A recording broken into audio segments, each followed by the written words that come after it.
Just to show you how our controls work, the ratio, which actually digitally switches in and out different circuits, is controlled by a single button which steps through the ratios.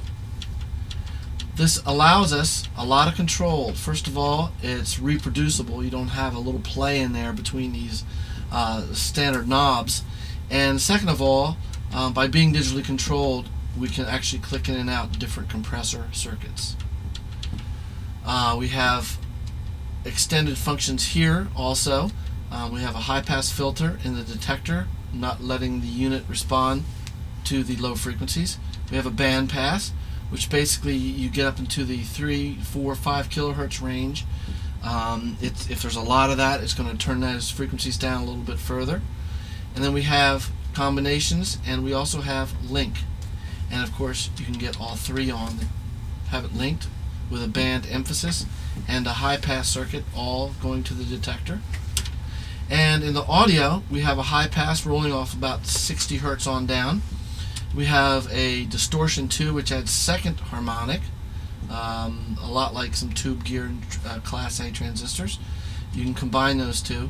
And lastly, we have a distort 3, which is flattening of the tops and bottoms of the waveforms, a lot like analog tape does. And again, you can combine that with high pass and have a new combination. Over here, we have highly calibrated knobs. You probably won't be able to see the ticks, but between each one of these numbers, I'm on 4 here to 5, there are 10 high resolution ticks. And we put those there because we calibrate these units so that those ticks are actually useful increments. All of our knobs have those ticks, and as you can see, the knobs are huge.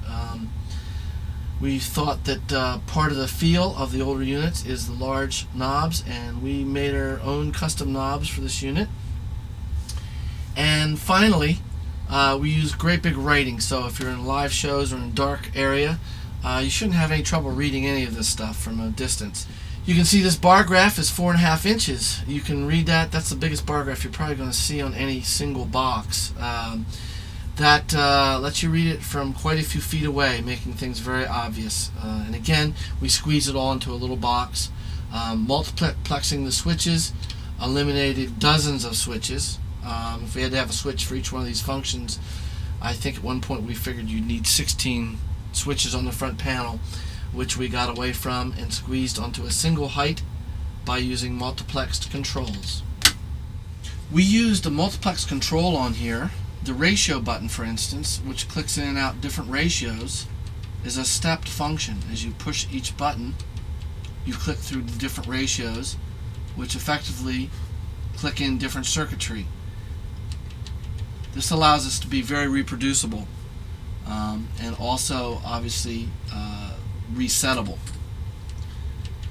We give you bright LEDs, a bright bar graph, and each one of the ratios, except for the lowest 3, has a different color, which makes it easy to know where you are from a distance. You can be sitting in the front of a control room or at a stage and quickly see if you're in Nuke, which is a blue LED and the highest of all ratios. One of the other things we indicate on the front panel is the internal operating levels. You can see this yellow LED blinking right here. If I slow up the attack and possibly go to a different ratio here, we can make both of these light up. This is red line, indicating that we're really adding some harmonic distortion to it, where you can back down the level and add 1% distortion, which is pretty much tape operating level type distortion.